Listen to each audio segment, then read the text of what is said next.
She was young, newly married, and found dead at the foot of the stairs. They said it was a fainting spell, but her mother knew better. 4 nights after the funeral, the dead girl returned, her neck twisted, her voice cold.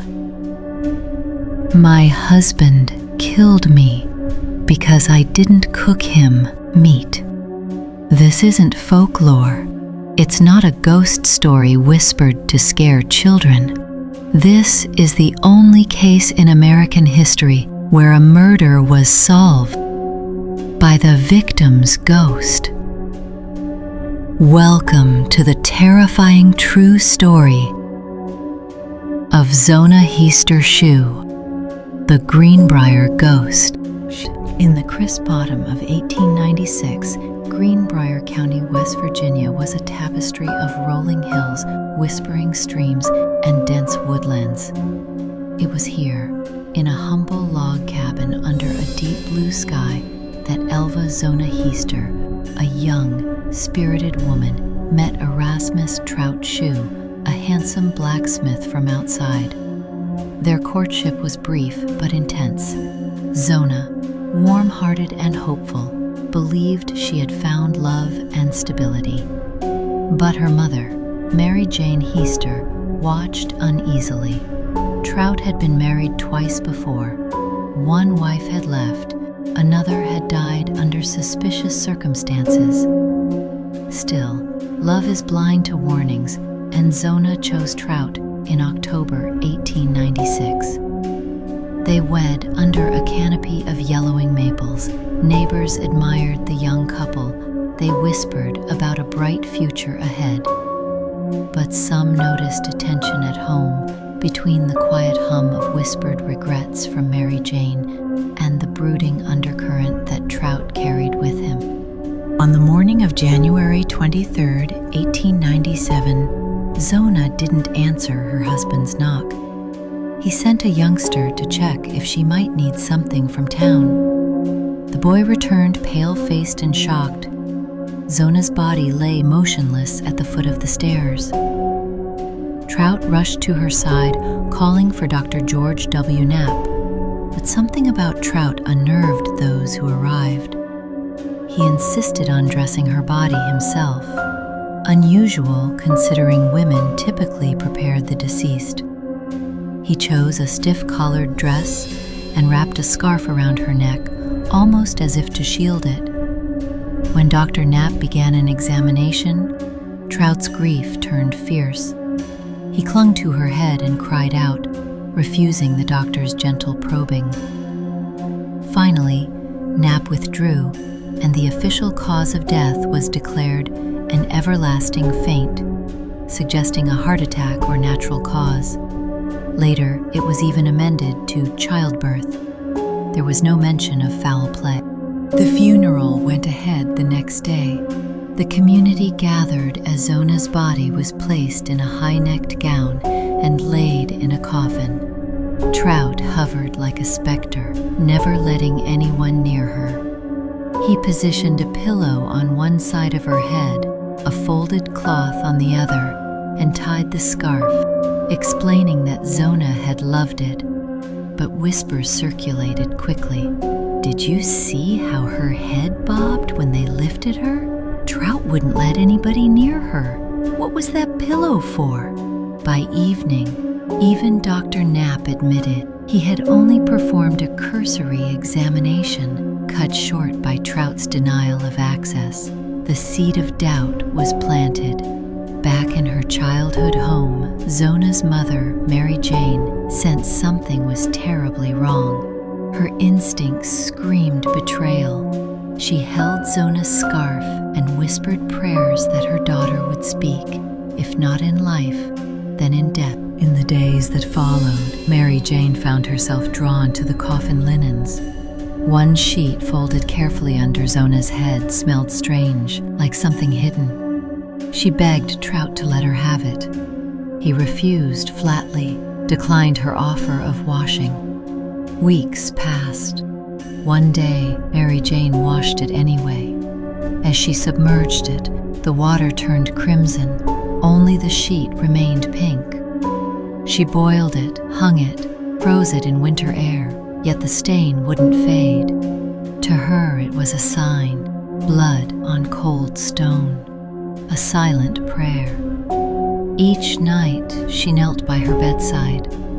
"Elva," she whispered, "if you are hurt, if you were wronged, please come and tell me who did this." But the answer she got was beyond anything she could have imagined.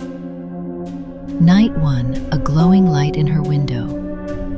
Slowly, Zona appeared, translucent in the gloom, standing at the bedside. No words, only sorrow. Then she turned and vanished, leaving Mary Jane breathless, weeping, terrified. Night 2, the outline again. This time words formed in a hushed voice. "He killed me." The sound wasn't thunderous, but a force that shook the floor. Zona pointed toward the neck of her gown. Night 3, the most vivid. Zona's spirit, drawn and pale, said, "He killed me because I didn't cook meat for him." She presented herself, head wrapped in the same stiff collar. Then, in a motion so unnatural, Mary Jane gasped. Her head turned completely backward, 180 degrees, before she departed. The sound was silence itself, but its echo filled the room. Night 4. Zona returned one last time, confirming everything. She repeated the grim truth. "He broke my neck at the first vertebra. He choked me." Her head snapped forward. It would be the last time she spoke. By dawn on the 4th night, Mary Jane was spent. She had seen her daughter. She had heard the words. And though it felt like grasping at smoke, the truth was undeniable. This was murder. Mary Jane summoned what strength remained. She wrote a letter. She pounded the county prosecutor's door. His name, John Alfred Preston. He was pragmatic, unswayed by superstition, but he was also a lawyer, legally trained to spot incongruity. She met him, calm madness in her eyes. "My daughter is speaking from the grave," she said, voice low. "She tells me Trout killed her. He broke her neck at the first bone because she didn't cook meat." Preston listened. The ghost part he dismissed, but the rest, Trout's odd behavior, the pillow, scarf, the red water, did give weight to suspicions. He reopened the file. He dispatched deputies to interview Dr. Knapp, the boy who found the body, and funeral witnesses. He dug into Trout's past. 2 prior wives, one died mysteriously. First left claiming abuse. A blacksmith with a temper. Preston decided if he couldn't use ghostly testimony, he'd rely on earthly signs: exhumation, autopsy, bruises, scarf, testimony. On February 22, 1897, the town schoolhouse became a morgue. The coffin was exhumed that cold day.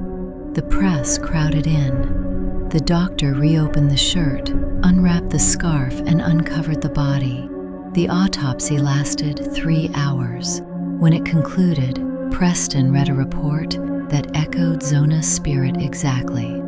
Neck broken between the first and second vertebra, windpipe crushed, bruised, ligament rupture, finger marks on the throat. It was strangulation. There was no accident. Zona was murdered. The room was silent, except for Preston's voice. Outside, the small community held its breath. The ghost had spoken, and the earth had listened. In Greenbrier County Courthouse on June 30, 1897, a crowd pressed through its doors. Mary Jane sat stoic. Trout Shue, calm and defiant, faced the jury. Prosecutor Preston opened by emphasizing the case's uniqueness. The evidence is circumstantial, he said, but it is unshakable. He described the post-mortem findings, the scarf, the coffin pillow, the red-stained sheet, and Trout's violent grip on Zona's head. He paused, then said quietly, "And a mother's vision spurred this investigation." He did not mention ghosts, but community murmurs gave the unspoken weight. Defense counsel seized on Mary Jane's testimony, painting her as delusional. Under intense questioning, she remained unwavering. She repeated her words. "My daughter told me her husband had killed her because she didn't cook meat, then showed me her neck broken." The judge, reluctant, told the jury to ignore the supernatural element, but the jury had heard what they heard. Dr. Knapp testified about the bruises he noted, but couldn't fully examine. Townsfolk recalled Trout's behavior, manic, protective, strange. Their statements painted a grim portrait. Trout addressed the court, voice flat. "They'll never prove it," reporters noted his odd composure. I have heard that you had some dream or vision which led to this post-mortem examination. They saw enough themselves without me telling them. It was no dream. She came back and told me. He just flew into a rage and he grabbed me on each side of my head and twisted it until my neck was broken at the first joint. Now, Mrs. Heaster, don't you know that these visions were nothing more or less than dreams founded upon your distressed condition of mind? No, sir, I don't. The Lord sent her to me to tell it. Did she say anything else to you? Yes, she told me she had done all she could. I believe she did. Did you tell anyone else? Yes, my neighbours. And when they saw her, she was exactly as I said she'd be. Then you insist that she actually appeared in flesh and blood to you upon 4 different occasions. Yes, sir. Are you not considerably superstitious? No, sir, I am not. I never was before, and I am not now. Do you believe the scriptures? Yes, sir, I do. Don't you? Would you be willing to say under oath that you saw your daughter's spirit and that she told you how she died? I have said it already, and I'll say it again. After 8 agonizing days, the jury deliberated only 1 hour. Verdict: guilty of first-degree murder. Sentence: life in prison. Outside, the news exploded. 4 townsmen formed a lynch mob to hang Trout that very night. Sheriff intervened. Trout was secretly hidden in the woods until deputies halted the mob. 4 conspirators were arrested for attempted lynching. Trout was whisked away to the West Virginia State Penitentiary in Moundsville.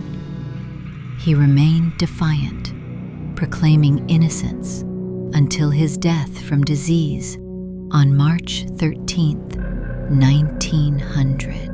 The tale of Zona's ghost remains unique, the only American legal case where a vision from the grave helped reopen a murder investigation. West Virginia erected a historic marker commemorating the Greenbrier Ghost. The story lives on in plays, musicals, books, podcasts, and even an opera. Everlasting Faint premiered December 9th, 2023. Local lore is enriched with every telling. Psychologists argue, did Mary Jane manipulate superstition to force justice? Maybe. Yet, The physical evidence supported Zona's final vision. Her body, her neck, the bruises, the scarf's strangeness. Lay your hand upon the cool stone of Zona's grave. Imagine the wind rustling through weathered hardwoods at Sewell Chapel Cemetery. It's winter, 1897. The world is silent except for a mourning mother's breath. For 4 nights, a spirit returned, a daughter whispering, "Murdered," a mother refusing to let her story die, a necklace of auburn hair, a rigid collar, a pinched scarf. The elements of innocence and abuse woven into a tale no skeptic could ignore. Here lies a woman claimed by a husband. Here stands a mother defying earthly logic. Here stands a community forced to listen, finally believing. And here, beneath this marker, lies a truth neither hidden stones nor whispered prayers could bury. Justice was served. A killer was locked away. But the question lingers, did a ghost speak truth? We may never know. But if you stand by Zona's headstone at twilight, lean in and listen. For sometimes the lives that leave us are the voices that linger longest. If you found this story as chilling as I did, don't forget to hit the like button. It really helps more people discover these untold cases. I upload new true crime stories 3 times a week. So if you're into real-life mysteries, disturbing events, and criminal deep dives, make sure to subscribe and turn on the bell.